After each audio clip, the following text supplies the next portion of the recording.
Buen día a toda la audiencia de Radio Nacional. Este es un espacio de la Secretaría de Agricultura Familiar Campesina e Indígena y el Departamento de Trabajo Social de la Universidad Nacional de San Juan. Un lugar de encuentro con la economía popular sanjuanina, de la tierra a su mesa. Esas tierras del rincón. Un espacio para hablar de la economía popular y el pequeño productor de San Juan. En la producción, Claudio González. Cuando llegue a media tierra. Conducción, Ariel López y Guillermo Delgado. Se enterró hasta la telera, el timón se deshojó, el yugo se iba panteando, el barzón iba rozando el sembrador. Buenas y santas, estamos una vez más en el programa de la tierra a su mesa. Nos acompaña Guillermo Delgado. Hola Guillermo. Hola Ariel, hola Claudio. Nos acompaña Claudio González. Hola Claudio. Buen día compañeros y audiencia de Radio Nacional. Bueno, hoy vamos a seguir la charla que tuvimos el viernes pasado porque comenzamos a hablar un poco sobre la Ley de Agricultura Familiar Campesino e Indígena, una ley de reparación histórica que, justamente ese mismo viernes estaba reunido el Consejo de la Agricultura Familiar y, ese viernes a la tarde tuvimos la noticia de que por una decisión de las autoridades se había reglamentado la ley, una reglamentación muy esperada porque la Ley de Agricultura Familiar Campesina e Indígena se había sancionado allá por el 2014 con el esfuerzo de muchas organizaciones campesinas y el gobierno de Cristina Kirchner se aprobó y se sancionó la Ley de Agricultura Familiar, pero fue una ley que no tuvo reglamentación y no se pudo implementar, asignarle un presupuesto.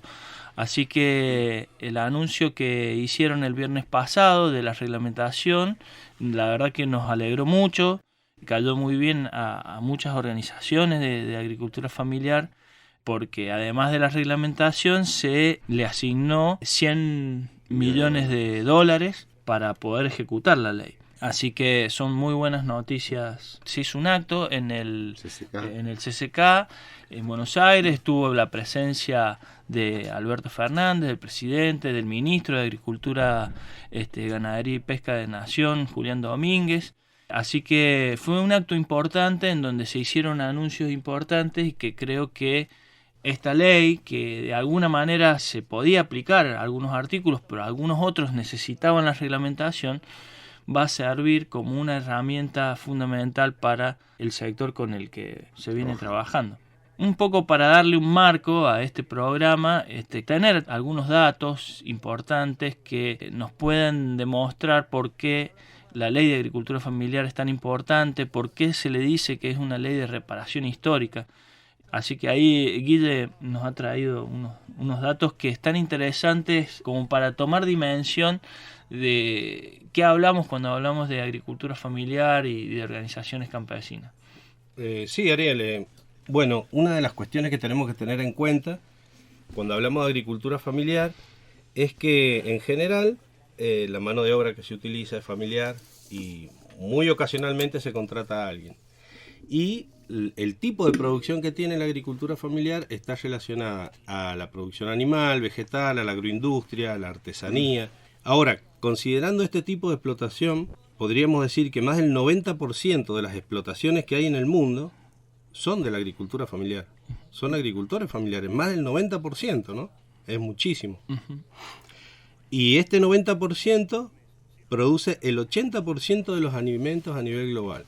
O sea que el 80% de las cosas que nosotros con las cuales nos alimentamos a nivel mundial son producidas por la agricultura familiar. Bueno, acá eso a nivel mundial, acá en Argentina se dice que el 60% de los alimentos que se producen son y provienen de la agricultura familiar. Ahí cobramos un poco la idea y la dimensión y la importancia que tiene el sector. Podemos diferenciar también en que es el que pone el alimento en la mesa de los argentinos, a diferencia de los que, si bien tienen volúmenes de producción exorbitantes, pero es alimento que se va afuera. Uh-huh. El que pone en la mesa de los argentinos el alimento es la agricultura familiar. Más de la mitad de lo que consumimos es de la agricultura familiar. Y por otro lado también una de las cuestiones que están para resaltar también tienen que ver con el medio ambiente, por ejemplo, con el tipo de explotación, lo que se usa para producir y todas estas cuestiones son respetables del medio ambiente en su mayoría, ¿sí? A diferencia de otro tipo de explotación a nivel más grande, digamos, a nivel a otra escala. El agronegocio, digamos, claro, el esquema productivo del agronegocio difiere totalmente de esta forma de producir que es de la agricultura familiar, que tiene por ahí estas características, digamos, producir alimentos un poco más sanos, tal vez a menor escala, pero cuidando también el medio ambiente, claro, y algunas otras cosas que en otros sistemas de producción no se dan. No se hace. Por ejemplo, esto que decía es importante, esto de a menor escala de producción, pero a una escala masificada de gente que trabaja en la agricultura familiar. Es increíble la cantidad de trabajo que da la agricultura familiar. En el sector rural es la que más trabajo da. Entonces, digamos, es la que ayuda a que se vaya reproduciendo la vida en las zonas rurales. Y como un dato también particular que tiene que ver, a nivel mundial se las está tomando la agricultura familiar como central en el desarrollo sostenible y también en la nutrición, por cuestiones de obesidad, por cuestiones de enfermedades que van surgiendo por el uso de agroquímicos y todas estas cuestiones, se está revalorizando también la agricultura familiar en ese sentido. Bueno, ahí un poco la importancia de este sector, que a pesar de todos estos números que hemos tirado, por ejemplo, en Argentina hay algunos otros datos que habíamos traído ahí, solamente el 13% de la tierra cultivable está en manos de agricultores familiares o de organizaciones campesinas. Solo el 13% de la superficie cultivable.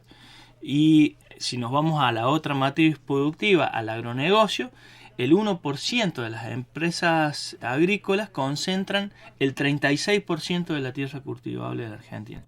Entonces, esto de alguna manera da importancia a la ley de agricultura familiar porque trata de poner y de lograr cierto equilibrio, digamos, en esta distribución, en este caso de la tierra, tan dispar. Por eso la importancia de la agricultura familiar en sí y de que exista una ley que dé herramientas para fomentar este tipo de producción. Claro, hay una de las cuestiones también ahí que tiene que ver, Ariel, es la necesidad de que esté organizada, ¿no? La agricultura familiar. Cómo las organizaciones a través del tiempo han ido armándose hasta llegar a lo que vos comentabas hace rato, hasta tener ese lugar en el Consejo de Agricultura Familiar, que es el que ha estado reunido el viernes pasado.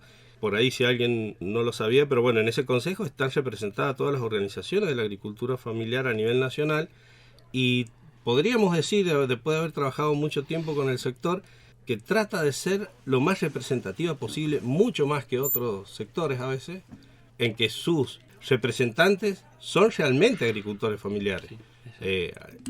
Acá hay una representación por una cuestión política, por un interés, por una forma de vida, por una tradición, y no por una cuestión de conveniencia momentánea de sentarse o pelear una silla para nada, digamos.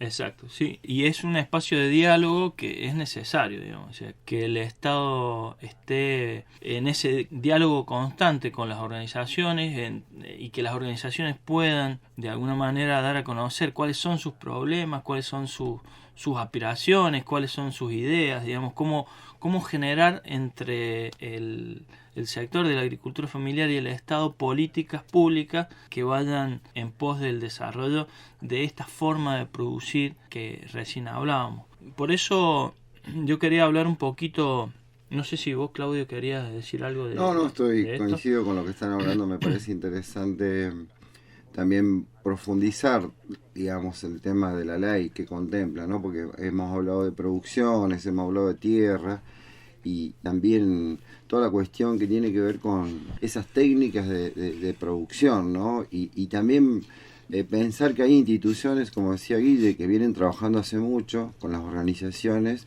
y bueno, en el 2014 se promulgó la ley, digamos, y hoy está reglamentada, digamos, hoy hay presupuesto para hacerlo. Y eso es poner en agenda el sector de la agricultura familiar como una gran organización, digamos, que marca una política, ¿no? Así que está bueno, digamos, eso, ¿no? Sí, ahí un poco al hablar de la ley, que ya hemos tirado algunos datos, digamos, de la importancia de la agricultura familiar, y la ley básicamente lo que hace es apuntar a generar políticas públicas para dinamizar este sector. Una de las cosas que tienen los primeros artículos de la ley 27.118, primero que es una ley de orden público. Esto quiere decir que establece, digamos, los requisitos mínimos indispensables para que una comunidad pueda convivir, digamos, y que, digamos, no pueden dejar de lado los particulares. Es decir, en un supuesto contrato yo no podría poner algunas cláusulas que vayan en contra de esta ley porque esta ley es de orden público. Entre las partes no pueden arreglar otra cosa que no sea lo que la ley establece. Entonces eso ya es interesante. Otro punto interesantísimo de la ley, que lo teníamos antes, hace mucho tiempo atrás, en la Constitución, que ahora no está, que es muy interesante, es entender la ley de agricultura familiar, entiende la tierra como un bien social.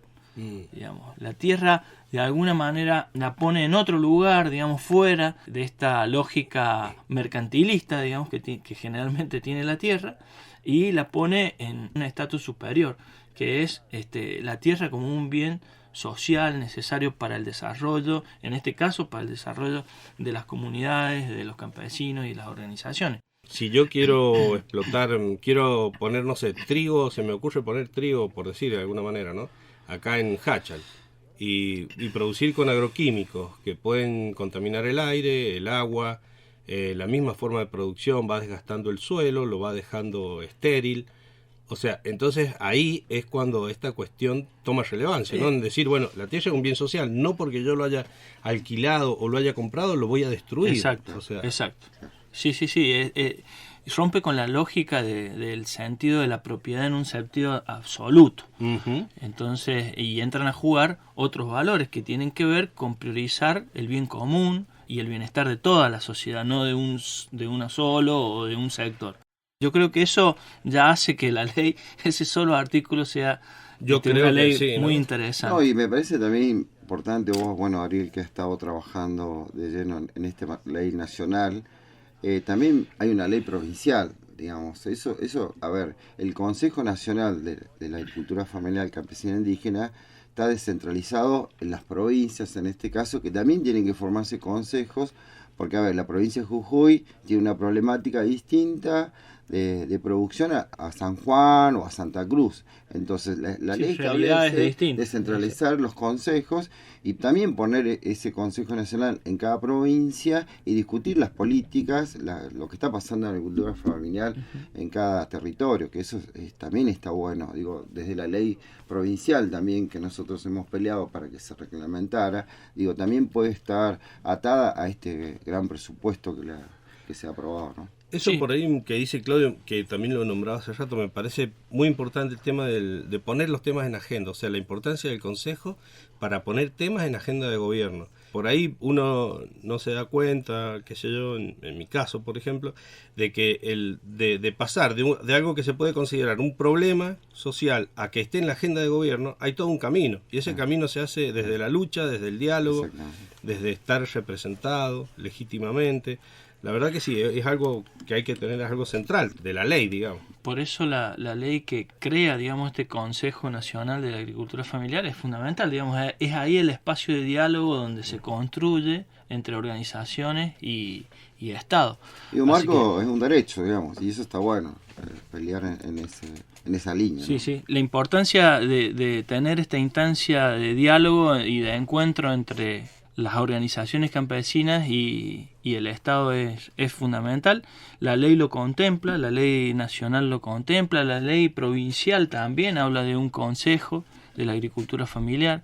Y bueno, para así hacer una repasada muy rápida también, y ya que habíamos hablado un poco de las desigualdades que hay en relación a la tierra, quiénes son los dueños de la tierra en Argentina y el papel marginal que por ahí ocupan las organizaciones campesinas, la ley de agricultura familiar contempla en uno de sus articulados la posibilidad de crear un banco de tierras y a través de ese banco llevar un registro de las tierras que están improductivas, sobre todo tierras que sean fiscales, ¿no?, que pertenecen a la nación. La ley invita a las provincias a hacer lo mismo, digamos, porque si bien la nación puede disponer de los bienes del Estado Nacional, no puede inmiscuirse en los recursos de las provincias, digamos. Entonces la ley invita a las provincias a hacer lo mismo y a crear este Banco Nacional de Tierra, en donde existan tierras fiscales y que tengan algún potencial para producir, podérselas adjudicar a los agricultores familiares, a las organizaciones, para que la trabajen. Mirá, Ariel, eso es muy interesante, digamos. Una consulta que tal vez la podríamos desarrollar en otro programa, también la cuestión de la semilla, ¿no? La semilla que Sí. se ha vuelto una cuestión propiedad de quien la modifica, por ejemplo, genéticamente, y después se corta toda una cultura que se transmitía de generación en generación, de cómo se hacía la semilla, cómo se mantenía, cómo... Eso también lo podríamos charlar en algún momento, porque hace a esta... Lo vamos a charlar. Lo vamos a charlar porque también la ley contempla la creación de un organismo para conservar las semillas nativas y las criollas, que también es muy interesante. La ley también tenía un artículo que hablaba de impedir los desalojos, digamos, se suspendían los desalojos de los agricultores familiares y de las organizaciones campesinas. Este artículo en particular tendría que ser prorrogado, porque imagínate, como dijimos, la ley salió en el 2014, ya pasaron y ese artículo quedó como ahí, no está vigente. Pero bueno, hay muchas cosas. Bueno, contempla el tema de la comercialización, digamos, establecer vías y canales y herramientas para que las organizaciones y los agricultores y agricultoras familiares puedan comercializar, tener acceso a los créditos, tener acceso a la educación, a la salud. Bueno, hay infinidad de artículos en la ley que brindan herramientas para poder salir adelante y realmente hacer una reparación histórica a este sector tan importante y que hoy y que creo que cada vez cobra más importancia, sobre todo pensando en algunas cosas que hemos hablado en otros programas que tienen que ver con la comercialización, que tienen que ver con lograr mercados de cercanía, lograr que el producto llegue al consumidor en forma directa y eliminar intermediarios. Bueno, todas estas cuestiones están contempladas en la ley y hoy, gracias a ese anuncio, hay financiamiento y hay herramientas, se van a poder brindar herramientas, ojalá sea así, a todas las organizaciones campesinas para que esto se pueda llevar adelante. Yo creo que hay muchas instituciones, pero digamos el brazo ejecutor de la ley de agricultura familiar seguramente yo creo que tendría que ser la Secretaría de Agricultura Familiar, y un poco ese financiamiento para poder lograr volver a tener las herramientas que tenía la Secretaría, movilidades, equipos técnicos y todas estas cuestiones van a ser muy importantes para poder llevar adelante y cumplir con cada uno de los artículos que establece la ley. Me quedo con lo último, me parece que también va a traccionar esto a todas las instituciones involucradas del sector y que la ley viene con este presupuesto, ¿no? Así que interesante. Da para hablar mucho Yo más. creo que deberíamos ir profundizando. Tal vez en los pero próximos... la idea era socializar, Eso. digamos, a la audiencia, a todos los que nos están escuchando y a todas, el tema de qué implica la reglamentación de la ley, que esa era lo fundamental del programa de hoy. Y bueno, y en nuestro curso de otros programas vamos a ir también profundizando, ¿no? Seguramente, porque nos quedan muchísimos puntos por tratar de la ley, así que seguro que en los próximos programas vamos a seguir hablando un poco sobre estas cosas, estos temas tan interesantes. Así que bueno, nos despedimos, nos vamos y seguramente nos vamos a escuchar el próximo programa de La Tierra a su Mesa. Un gusto. Esas tierras del rincón las sembré con un guaypando, se me reventó